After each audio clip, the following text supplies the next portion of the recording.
Hello guys, welcome back to another video. We're all fresh off that Spider-Man trailer. You know, it was beautiful, somewhat emotional. I don't want to get, ridiculous about it, but, to see Doc Ock, a glimpse of Green Goblin, it was just nostalgia at its finest, if I do say so myself.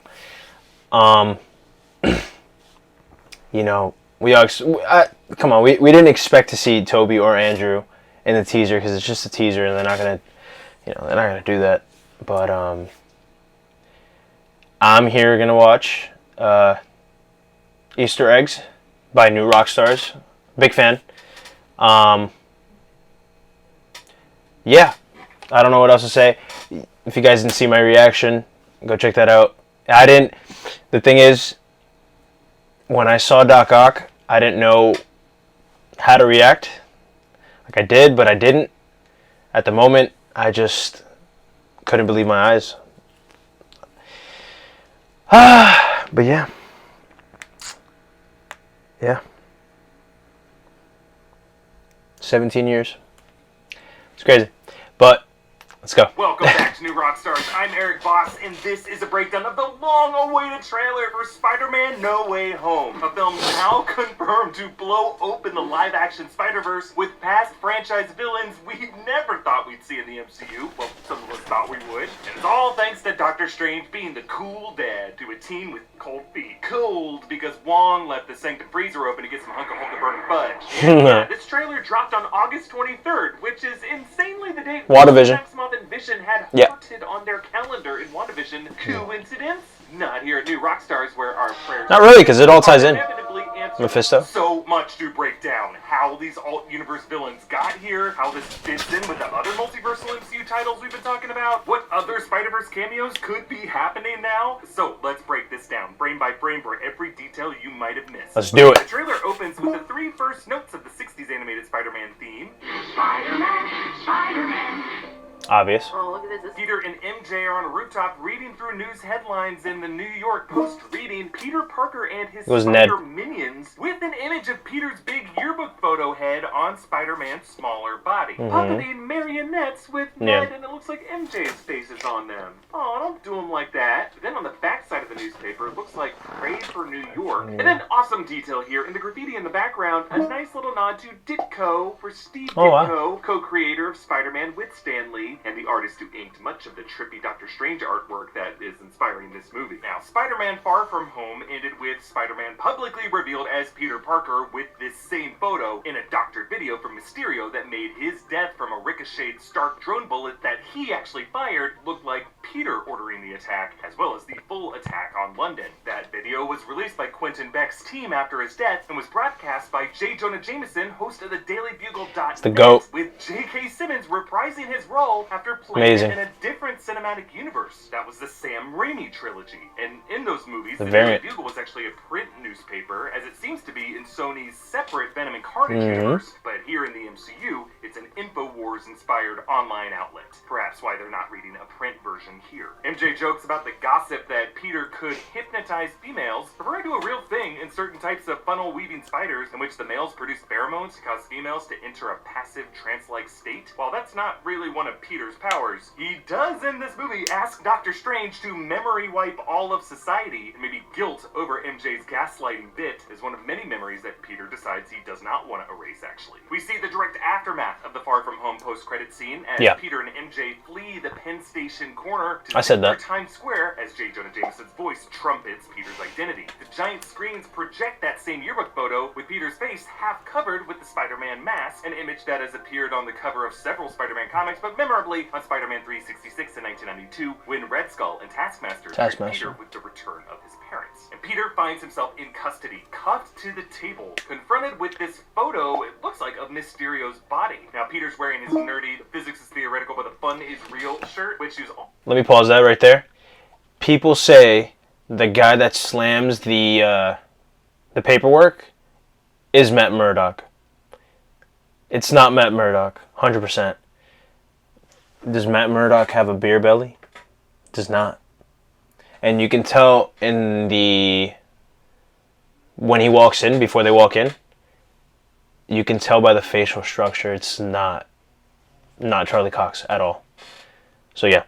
So wearing on the day Tony Stark dropped him off after the Civil War airport battle. Now the guys questioning him based on their patches are from the DODC, that's the Department of Damage Control, the same agency that cleans up the Avengers' messes seen at the start of Homecoming. It looks like now they're also the feds who step in whenever an Avenger gets in legal hot water. And it's here where some fans are still speculating that Matt Murdock, Charlie Cox from the Netflix Daredevil, could appear as Peter's defense attorney. Oh yeah, maybe. They'll say it is interesting how the frame cuts off the face of the guy on the right with his sleeves rolled up. It's not him. Arms as hairy as Charlie Cox's arms, warm enough to get one through a sanctum winter. I will say, he seems a bit aggressive with those files to be Peter's defense attorney, but there's no... mad at Peter let his cover get blown. I'm not really sure, though. Look at the facial structure. It's not him. Different body shape than Charlie Cox does. The files Peter what I said. And the arm is not that strong. Damage left behind in Spider-Man's wake over the years, like the Washington Monument, the Staten Island Ferry, and now, since they assume those Stark drones were all controlled by Peter the whole time, all the damage we saw in Far From Home. Then a wide shot shows Midtown Science and Tech. Now, in the skyline, you can make out the tower that was once Avengers Tower, which was recently remodeled to be given an atrium, with a nearby sign on the ground level reading, "We are so excited to show you what comes next," with the numbers 1, 2, 3, and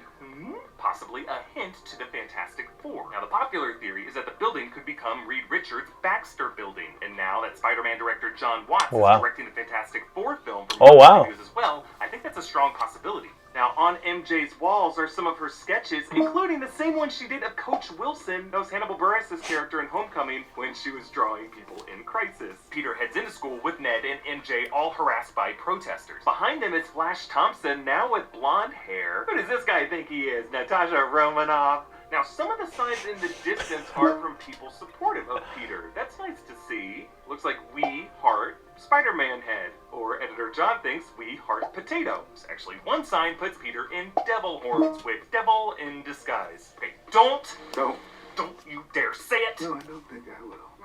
Okay, I'll say it, Mephisto. Only because the plot here does feel a bit similar to the 2007 One More Day storyline, in which Peter asks Doctor Strange to save Aunt May's life, but then ends up making a deal with Mephisto that involves the world forgetting that he's Spider-Man, that also requires him to split up with Mary Jane. Oh, wow. Many readers were not huge fans of that storyline for how it retconned the character completely at the time, so much so that Marvel later had to kind of backpedal a lot of the implications of it. So I think while One More Day may influence the setup of this movie, the second and third acts look like they're going in very different directions. Peter and MJ flee helicopters that surround them atop a bridge, probably also part of the chase in the minutes after Mysterio outed him. Now they're actually on the Queensboro Bridge, which runs alongside that Roosevelt Island tramway, the famous setting of the showdown in the first Sam Raimi film between Spider-Man, Green Goblin, and Mary Jane, and the people of New York! You mess with one of us, you mess with all of us! Peter faces a bunch of gawkers from his fellow students at Midtown High. On the screen looks like the Midtown Morning News with host Betty Brant live on the scene, which I think would be right outside this high school. Oh, wow. Her to be reporting on this would be a bit of a conflict of interest, considering she and Ned used to date. Now, as Peter trudges through the high school, in the deep background are the science and technology murals that include the face of Howard Stark, with the Starks now probably feeling further away from Peter as he drowns in public scrutiny. And since this is a shot of a bunch of young extras, naturally the dude in the Letterman jacket on the right looks directly into camera. Then a shot of the camera rushing in on Aunt May and Peter's living room. They're watching J. Jonah Jameson's Daily Bugle show on the TV. This could be the moment authorities swarm their home to detain them for questioning. We actually see Ned and Aunt May in an interrogation room. Peter sees decorations showing plumpy little Doctor Stranges with witches' hats as Halloween decorations, giving him the idea to ask Doctor Strange for help. Now remember, in Far From Home, Mr. Dell thought the attacks were the doing of witches. What do you think it is? You know, being a man of science, witches. Which we later saw him looking up on his phone. The events of WandaVision were set before Far From Home, suggesting that Mr. Dell's fear could have come from reports of the Scarlet Witch in Agatha Harkness in nearby New Jersey. And now Peter is remembering if those sorcerers could manipulate memories, so too could the sorcerer in his corner. So Peter arrives at the Sanctum Sanctorum, finding the interior frozen. Interesting. And if you look at the top of the stairs there, Doctor Strange is floating. Literally floating, yeah. Cool. Now this is the first time we have seen the Sanctum interior since the opening act of Avengers Infinity War, when Hulk, transitioning back into Banner, blasted a hole in the roof with the Bifrost from Heimdall. Maybe that hole was left open to let in a recent blizzard? But I don't know. The stairs have been repaired with a fresh layer of frost on top of them, but also one room in the Sanctum contains doors to other geographic zones, including one with a cold climate of heavy snowfall. Maybe one of those doors was left open. But the ice could be some form of magic gone awry, or a reflection of shoveling. Mystical health. But it is worth noting that in addition to Doctor Strange dusting upon the snap, the official screenplay for Avengers Endgame confirmed Wong also dusted. So between May 2018 and October 2023, this place was abandoned. Strange's cloak of levitation clings to his shoulders over a heavy winter jacket, and underneath that, a hoodie for Columbia University. That's Doctor Strange's alma mater. And Doctor Strange has a mug showing a fox reading O for Fox sake. Also, it is for Fox's sake that this bub now has a wider multiverse of X-Men and Fantastic Four to cross over into. Can we get on that, please? Then a shot where Peter pulls off a mask while wearing a new black suit. Now, designs for this integrated suit leaked via Merch Anti-Ock. this year. It has gold lining, described as having mystic spiderweb effects, meaning this was designed for Peter by Doctor Strange. Maybe one that allows him to toggle among past incarnations of his suit, and or use sorcerer magic to track and capture entities from alternate universes, like by whipping web strings made of magic. Now, this that guy's pointing. is a homeless shelter, and you can see a poster Feast. reading Feast on the far right there. The homeless outreach organization that Peter works at in the comics and played a big role in the PS4 game. Actually, the location with the witch decorations Peter was in earlier also could have been part of Feast. A leaked set photo that went around 100%. recently revealed a Feast truck parked outside the Sanctum. Maybe Peter volunteers at Feast as community service after getting into trouble. So Peter asks Strange to make it so that Mysterio never revealed his identity. And Strange is like, sure, okay, despite a stern warning from Wong. Why does Strange go along with this? Like, Strange must know how dangerous this spell is, or how petty Peter's wishes are. Maybe Somewhat selfish. legal troubles are becoming Actually, very a threat that selfish. Strange is concerned about, or Strange is egotistical enough to assume that he can address Peter's wishes with the precision of a surgeon's scalpel. Or Strange has some other motivation we don't know about. No. Well, It's not Mephisto. maybe. I'm actually wondering if Strange might see a benefit in deliberately crossing the streams of the multiverse to get ahead of a chaotic crisis he knows is coming, in which he can harness some interdimensional warriors or begin to imprison some interdimensional threats. More on that strategy in a bit. Meanwhile, I'm not sure where Wong is headed, only to guess that he could be off to face Abomination in a cage fight in Shang-Chi. I said that So, in if you look closely the to live other stream. side of that portal, you can kind of make out a structure with pillars and a trellis overhang. We actually saw that structure in the camouflage training yard in Doctor Strange, so that must be where he is headed. Strange conducts the spell in what looks like the Sanctum basement with the Eye of Agamotto once again around his neck. That's odd, considering the necklace's purpose seemed to be to house the Time Stone, which Thanos has atomized, and Thanos shattered that necklace on Titan in Infinity War. The one brief shot in Endgame included a continuity error of Strange wearing it. Perhaps the necklace is a decorative piece that Strange reforged, or an artifact that he uses to store other mystical tokens of use to him, like a locket picture of Wong. Dr. Strange floats in the same pose that he made when looking forward at the 14,605 future outcomes, which makes sense because this spell involves Strange accessing different timelines in the multiverse. Now, as part of the spell, Strange pours a golden fluid in a bowl, which then strings out all pensive-like as a strand that morphs into a ring of runes, similar to the ones on leaked promo art. Now, that strand might be a piece of Peter's hair. Remember, Doctor Strange similarly used a piece of Thor's hair to conjure a spell that located Odin,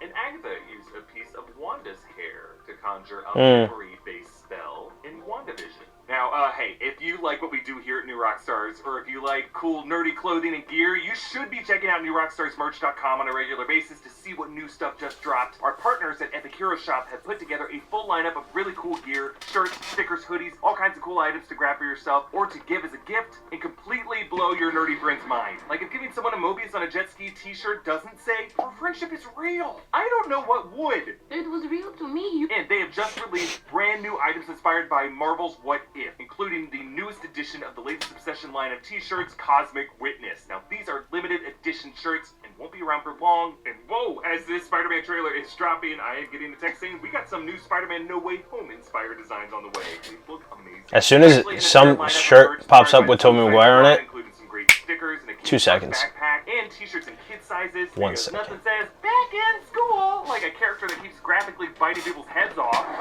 There's just plenty of other merch at the shop. That movie was very good. Black Widow, WandaVision, The Mandalorian. 9 out of 10. Suicide Squad was very, very good. The Suicide Squad, sorry. Helping out our channel directly while also earning some major nerd cred. Also notice how this bowl is adorned with tiny figures of animals. Looks like there's an elephant, and then a ram, and then on the left, it could be a lion or a tiger. Also kind of looks like an owl. Now the elephant makes me think this is a relic of Indian or maybe African origin, since those are the places you can find elephants in the wild. There is the Hindu deity of Ganesha, who has an elephant head, and is known as the god of beginnings or new enterprises. But elephants are also known for their extensive memories, which could also connect with this being a memory-based spell. But it is tough. If we're going to do any interpretation, we got to account for the Now, Peter interferes with the spell, not just by physically stepping into it, but by verbally expressing his change of heart as the spell is underway. I don't know, maybe I just have Harry Potter in the brain, but it looks like there's some sorting hat rules going on here, and the spell takes Peter Potter's choice into account. Now, notice the spell forms 4 separate rings, Peter Potter? which then tilt and chaotically break reality around them, opening up to this nebulous void on the other side, which doesn't look too different from the void of space of the sacred timeline that surrounded the Citadel at the end of time. In that Loki finale, we learn that the sacred timeline is a ring that circles back on itself. So that could clue us into the production design here. Each ring could represent a separate universe. One for the MCU, one for the Raimiverse, one for the Mark Webb universe, maybe a fourth for Sony's Venom Carnage universe. The components of the spell colliding and breaking reality seem to be the mechanics by which alternate universe villains are now crossing over into this movie. The rings begin orbiting independently of each other, but then knock into each other, each collision perhaps causing a crossover of a character or an entity from that universe into this one. Now, coming out of Loki and WandaVision, we're still not entirely certain how much those events affected the multiverse across all Marvel titles like this one, because this event seems to be separate from He Who Remains Sacred Timeline breaking apart. However, since Loki established that time from the vantage point of the Citadel is occurring all at once, that breaking of the timeline could be coinciding with all kinds of seemingly coincidental independent events, like Wanda with the Darkhold, and now Peter and Strange in this spell gone awry. Now, at one point in this multiverse imagery, it flashes to this textured tunnel. This is actually taken directly from Doctor Strange's multiverse montage in the 2016 film, and then we get an even quicker flash of multicolored streams, which match the ones that shot out of Strange's arms and legs during that sequence. Now, here, the frame cuts off whose limbs they're streaming out of, maybe one of the Spider-Verse villains being pulled into this reality, or one of the alternate Peter Parkers. Strange stops the spell, and the rings shrink down to handheld size, but they continue to spin at these chaotic angles. To me, this is also very reminiscent of the Machine in the movie Contact, a title that I only bring up because it keeps weirdly coming up as a Marvel influence in titles like Doctor Strange, WandaVision, Loki. The Machine in that movie had 4 rings, 3 of them spinning, all at different angles, and also opened an interdimensional portal. Then we move on to some truly Doctor Strangean imagery. The city of New York. Yeah, reminding me of the first Doctor Strange. I love this. Strange says, "You tampered with the stability of space-time. The multiverse is a concept about which we know frighteningly little." Which is interesting because of all Marvel characters, Doctor Strange and Peter Parker are really the only title MCU heroes who have ever spoken of the multiverse, prior to Loki at least. Strange experienced a trip through the multiverse thanks to the Ancient One, and in Far From Home, when Peter met Mysterio, he proved that he had thought quite a bit about the multiverse. I'm sorry, you're saying there's a multiverse? Because I thought that was just theoretical. I mean, that completely changes how we understand the initial singularity. Again, I just think Strange knows a lot more about the multiverse, and he might be using Peter to get what he wants from it. Now, the city appears to be sinking at the exact part of New York City where the Sanctum Sanctorum is located, 1778 Bleecker Street. That would be not that far from Washington Square Park, as you're overlooking the river toward New Jersey. Now, in this shot, Peter looks at his hand as if his web shooters are not functioning. Maybe he's out of webbing, or maybe Strange's spell won't let him use them. But in either case, it does recall the moment in Sam Raimi's Spider-Man 2 when Peter's stress caused him to run out of organic webbing mid-swing. That's right, let us not forget. The Raimi trilogy did not use classic Spider-Man web shooter devices, but made Peter's webbing spew out of his wrist skin. I can't wait to see that conversation between them. Next, this shot of a dust cloud swirling among some news vans, including a Daily Bugle van, and then a bolt of lightning strikes through it. We might 100%. see 2 Spider-Verse villains here. Electro and Sandman. 100%. Fox, who played Electro in the Mark Webb, Andrew Garfield, Amazing Spider-Man 2 in 2014, was the first past villain confirmed for this movie. Until now, Tom Hayden Church Sandman from Raimi's Spider-Man 3 in 2007 has only been rumored. Then Strange faces Spider-Man on this speeding train through what looks like they're gonna say the train from Spider-Man 2. Aside from the mountainous setting, does evoke Tobey Maguire's Spider-Man famous duel with Doc Ock. Ock in the 2004 film, Strange duplicates the train car into 8 of them, similar to his Images of Icon spell that he used against Thanos in Infinity War. The train track also splits into duplicates. Looks like Dr. Octopus. The Marvel timeline is branching off into alternate courses when Nexus events rupture the sacred timeline. During this, Strange blames Peter for trying to live 2 different lives as what caused the spell to misfire. In addition to the One More Day storyline, this also reminds us, again, of the 2004 film, when Peter gave up his second comic accurate price for it. If you think about it, in the MCU, Peter's really the only prominent superhero who's trying to hold on to his anonymity when everyone else just kind of lives very public lives. And again, I think it's super odd that Strange is antagonizing Peter here when Strange was the one who agreed to do the spell in the first place. Strange pushes Peter's astral projected soul from his Spider-Man body, similar to how the Ancient One pushed Bruce Banner's astral self from his Hulk body. Now, as Strange does this, the surrounding world freezes, which they cleverly show with a ton of autumn leaves frozen in place, as well as the woman walking the dogs. Actually reminds me of that first Raimi movie where he used the background details like the fly and the spitball to convey Peter's spidey sense. Now, Peter is holding an interesting looking cube, and you'll notice the seal of Vishanti on the sides. What is this? I'm wondering if this could be an artifact from Doctor Strange's collection, a kind of pocket prison that Strange uses to grab the villains? Alt-universe villains that he is trying to corral. I guess kind of like a Ghostbusters trap. Yeah. This seems to be the MacGuffin football that Peter and Strange wrestle over possession of. Strange wants it for his reasons, maybe Peter wants it to release these captives back to their homes, thus No Way Home. Then Peter wears his Iron Spider armor on an overpass, the setting of I don't like the suit at all. Now, he wore that suit only in the beginning of Far From Home, and in the deleted scene when he took down the Manfredi crime family. Other than that, he left it charging in his bedroom. SWAT police close in on a burning building. Based on Happy Hogan's reaction, I'm wondering if this could be that safe house that Peter, MJ, and Ned were using based on those early production photos that were released. And now one of Peter's enemies could have found it and bombed it out.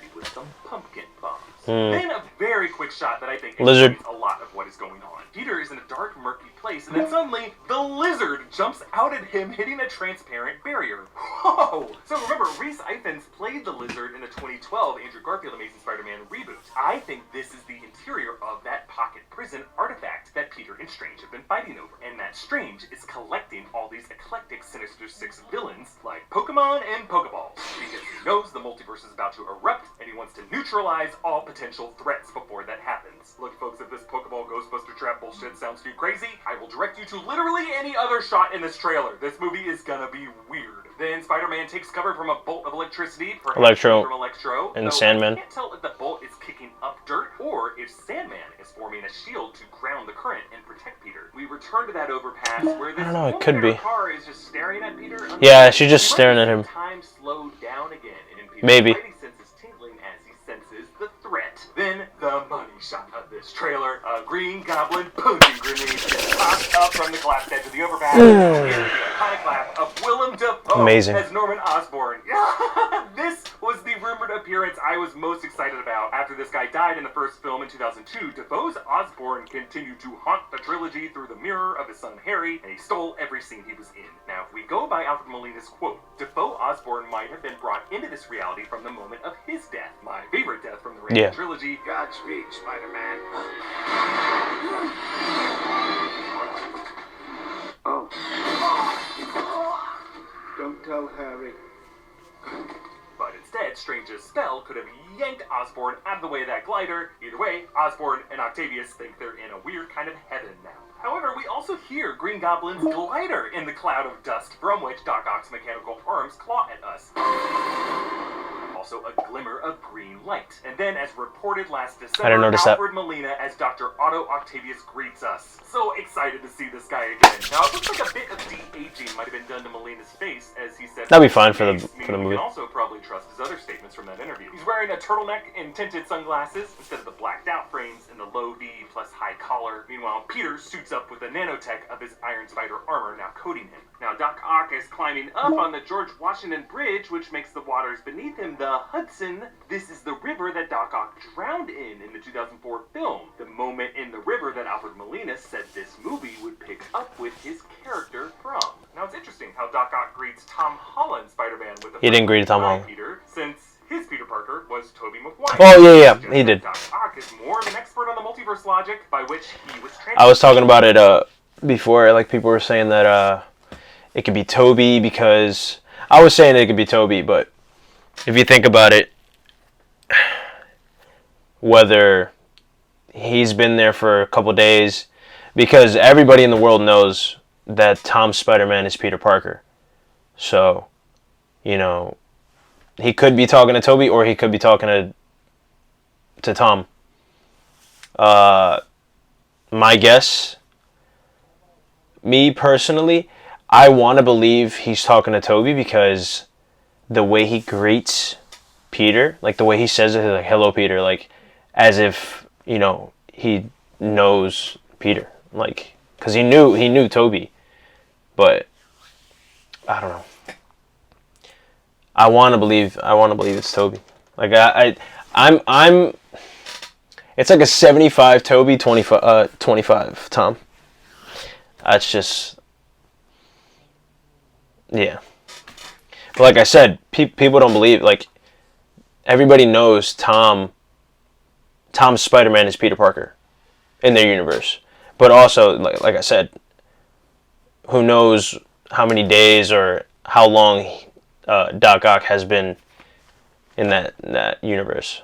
To this reality, and he might be able to conclude that any version of Spider-Man is Peter Parker, even if this Peter looks different. Or, in this moment, Doc Ock might simply be greeting not Tom Holland Peter, but the Peter from his universe that he would recognize, the one played by Tobey Maguire. Or that Doc Ock and the others being brought here was a result of Peter's individual wish, and that his version of Octavius has more of a connection with this Peter. That's really why I don't think Peter's relationship with these villains is gonna be so necessarily antagonistic. He might be trying to help them go home, restoring the multiverse into separate universes and deciding he can live one life, a life with the consequences of his actions. Now, what about all those other cameos that have been speculated? The alternate Peter Parkers from those realities. We'll see him in the trailer. Andrew Garfield, or Charlie Cox as Matt Murdock. Again, there have been numerous unconfirmed reports. Tom Holland and Andrew Garfield both denied it. Many fans did not believe them. But I will say, it certainly seems more possible now. They're in it. If the villains from these universes can get transported into the MCU, why not the heroes? Now, that's exactly what I've been telling people, like, oh, I don't know if they're going to be, like,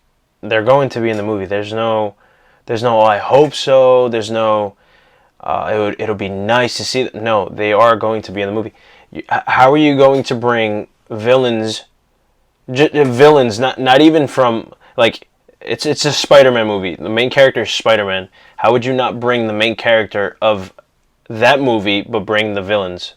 It's just common sense. You're going to have, and how are you going to have one Spider-Man fight six, the Sinister Six? How are you going to have one Spider-Man? No, you need help. Obviously, you have Doctor Strange, but you're going to have the Spider-Man characters to fight their villains also. It's common sense.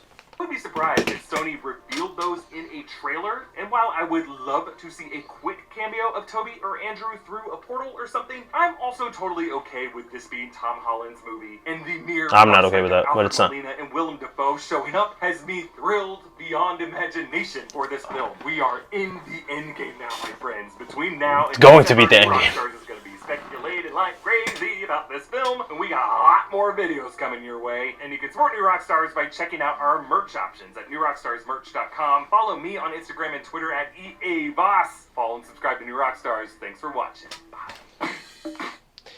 So, all right.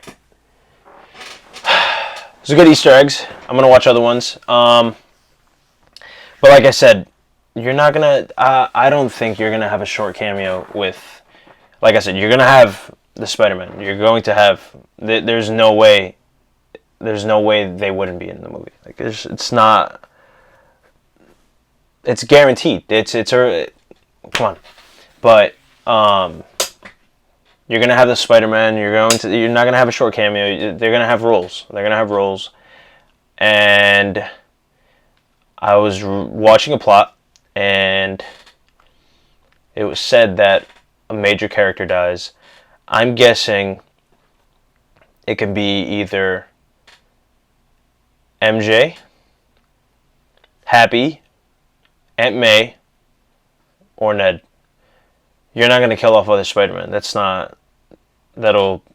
Fans aren't going to like that. But that's who I'm speculating. But the Doc Ock and Green Goblin just showing up, it's just by far the craziest thing I've seen in any trailer. By far. It's, my reactions are, I don't even know what to say. I don't know how to react, but it's,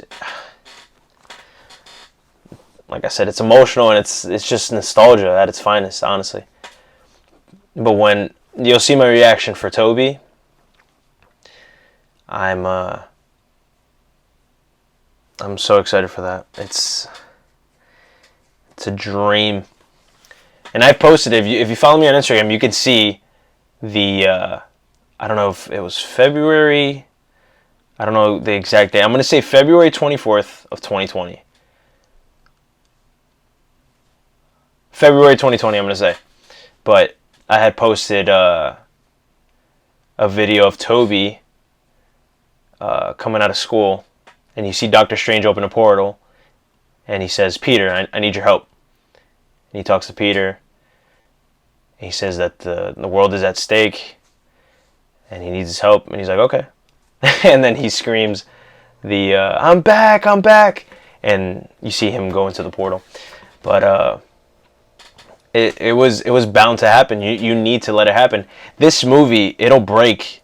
It's guaranteed. I have no doubt in my mind. I'm 100%. It's going to pass Endgame. I don't know about Avatar, but it's going to pass Endgame. There is no doubt in my mind. No doubt in my mind. It's going to be number 1 or number 2.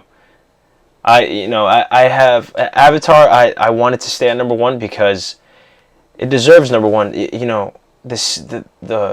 It was ahead of its time. 2009, I'm gonna say, 2009, whatever, 2009, and the graphics, the CGI, everything about the movie, it was just ahead of its time, and it deserves to stay at number 1. But Spider-Man, this movie was. You would never think it's possible. You have 3 Spider-Men from different universes. You have villains from other. It's insane. A multiverse, Spider-Verse. Come on, and the possibility of Venom also showing up. Come on. So yeah, it's a dream come true. Great. This will be the greatest Christmas gift. Greatest Christmas gift. Amazing Christmas gift, honestly. But you'll see my reaction for Toby and Andrew. Andrew was amazing. My Spider-Man, you guys might not like me for this, but he goes Toby, Andrew, and then Tom. Toby being nostalgia, comic accurate also. It's just he was a very. It's just childhood, but he's also a very good Spider-Man. Andrew, he had he was more like a skater, like punk, like it was like he was like the cool kind of guy. He was like a little shy in the beginning, but he was more like the cool guy, like laid back dude. But he was a very good Spider-Man also. And Tom, the MCU it does a lot of things, and I'm a gigantic Hulk fan. You can't tell by what I have. My room is full of Hulk, but they messed Hulk. They messed him up so bad. I don't even want to talk about it. But going back to Tom, he's a very good Spider-Man. Don't get me wrong, but I just prefer Toby. He's number 1. Number 1, I don't care, hands down. You can go anywhere and it'll say, "Oh, who's your favorite Spider-Man?" The majority of the comments will say it's Toby, 100%. But yeah, my reaction for that, I'm dying to see Toby. So when we get the official trailer, because there's gonna be 2 more trailers, you'll get that reaction, and that's it. There's nothing else to talk about. I didn't plan this. I'm not editing it out. I don't, you know, if I mess up, I don't care. I don't do this that much. I don't know how to react to these things, and especially Spider-Man No Way Home. There it is, guys. I'll catch you guys next time.